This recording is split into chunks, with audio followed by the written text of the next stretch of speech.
پام وکړئ د دې ساعت خبرونو ته. د افغانستان او ایران د ګډې سوداګرۍ خونې رئیس کمال الدین توحید د افغان سوداګرو او د خصوصي سکتور د استازو له 10 کسیزې پلاوي سره یو ځای تهران ته تللی څو د وداني صنعت په نړیوال نندارتون کې ګډون وکړي. په همدې حال کې په کویټ کې د افغانستان سفیر محمد شفیق خطیب د دغه هیواد له یو شمېر سوداګرو او پانګوالو سره لیدنه او خبرې کړې. په کویټ کې د افغانستان سفارت وایي په دې لیدنه کې د افغانستان د امنیت او ثبات، اقتصادي ظرفیتونو او په هیواد کې د شته پانګونې فرصتونو په اړه بحث او د نظرونو تبادله شوې ده.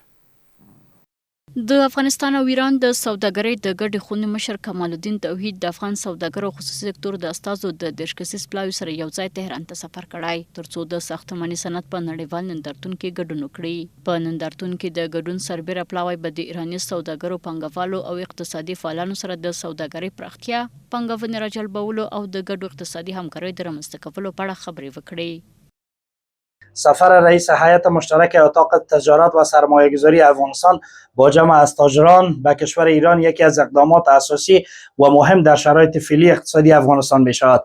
هرگاه این نوع ارتباطات و این نوع سفرها میان افغانستان و کشور ایران بیشتر باشد، به مو اندازه میتونه که زمینه را مساعد بسازد برای سرمایه‌گذاری های مشترک در داخل افغانستان. په ورته وخت کې په کویټ کې د افغانستان سفیر محمد شفیق خطیب د کویټ له یو مشهور پانګوال ایج خلف او د هیواد له یو شمېر سوداګرو او پانګوالو سره ولیدل او خبرې اترې وکړې.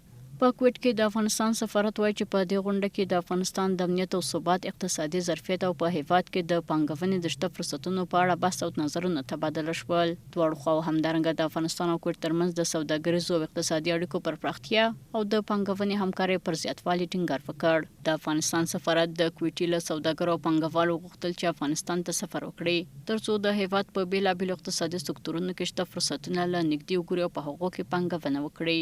اعتبار سرمایه‌گذاری در افغانستان افزایش پیدا خواهد کرد. حق ترانزیتی که از این بابت نصیب افغانستان خواهد شد، حکومت قادر خواهد شد که پروژه انکشافی و توسعه‌ای و پلان‌های استراتژیک اقتصادی خود عملی بکنه و در کنار از او ما میتونیم که زمینه کار و اشغال بیشتر ایجاد بکنیم.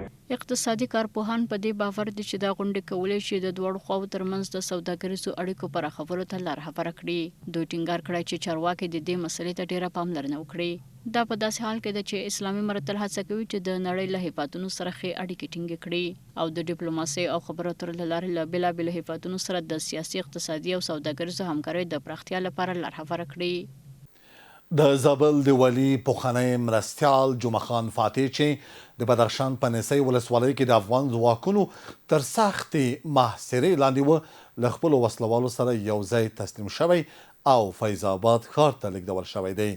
سرچینې وایي فاتح د دفاع وزارت د لوی درستیز فصیح الدین فطرت په حضور کې له نسي ولسوالۍ څخه فیض آباد ته انتقال شوی دی. د سرچینې د معلوماتو له مخې د جمعه خان فاتح او د هغه د وسلوالو له تسلیمېدو وروسته په سیمه کې پوځي عملیات درول شوي دي. د ایران او امریکا ترمنځ د جګړې د پای ته رسولو په موخه شپېته ورځنی اوربند نن پای ته ورسېد، خو دواړو لورو تر اوسه د هوکړې د غځولو یا د مذاکراتو د بیا پیل په اړه پرېکړه نه ده کړې. په همدې حال کې د ترکیې ولسمشر رجب طیب اردوغان د جګړې پر دوام نیوکه کړې او د سولې غوښتنه یې کړې ده.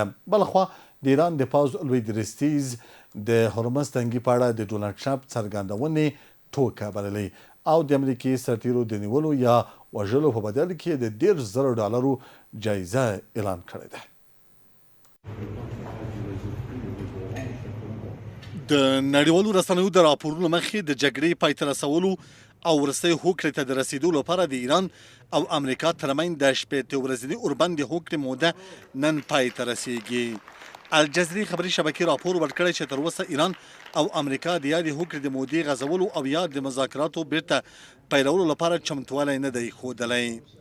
سرچینې ویلي چې امریکا او ایران یو بل د یادې هوکړې په نقصولو تورن کړی. یا د رسنۍ د ایران د بهرنیو چارو وزارت ویان مرستیال له قوله لیکلي چې له امریکا سره د مذاکراتو بیرته پیلېدو په اړه تر اوسه پرېکړه نه ده کړې. د یادونه چې دغه هوکړه د روان میلادي کال د جون په 18 د ایران او امریکې د ولسمشرانو له لوري په الکترونیکي ډول لاسلیک شوی و. ما در متن تفاهم چیزی تحت عنوان مهلت 60 روزه نداریم و اساساً بارها ثابت شده جمهوری اسلامی ایران طرفی نیست که تحت فشار و التیماتوم و مهلت زمانی سیاست‌هاش رو تنظیم بکنه. ما بر اساس منافع ملیمون تصمیم میگیریم، بر اساس ارزیابی هامون از آنچه که تأمین کننده و تضمین کننده منافع و امنیت ملی است. په همدې حال کې د ترکیې ولسمشر رجب طیب اردوغان د ایران د جګړې په اړه ویلي چې هیواد یې په سیمه کې د جګړې پلوی نه دی او له سولې ملاتړ کوي. اردوغان له الجزیرې سره په خبرو کې ویلي اسرائیل د دغې جګړې د پیل اصلي لامل او لوبغاړی دی. د نوموړي په وینا اسرائیل تل په جګړه کې ښکېلو لورو ته د جګړې د دوام هڅونه کړې او پوځي انتخاب ته یې لومړیتوب ورکړی دی. د ترکیې ولسمشر ویلي په سیمه کې د اسرائیلو د جګړه مارۍ له امله نورو هیوادونو ته هم درانه زیانونه اوښتي دي.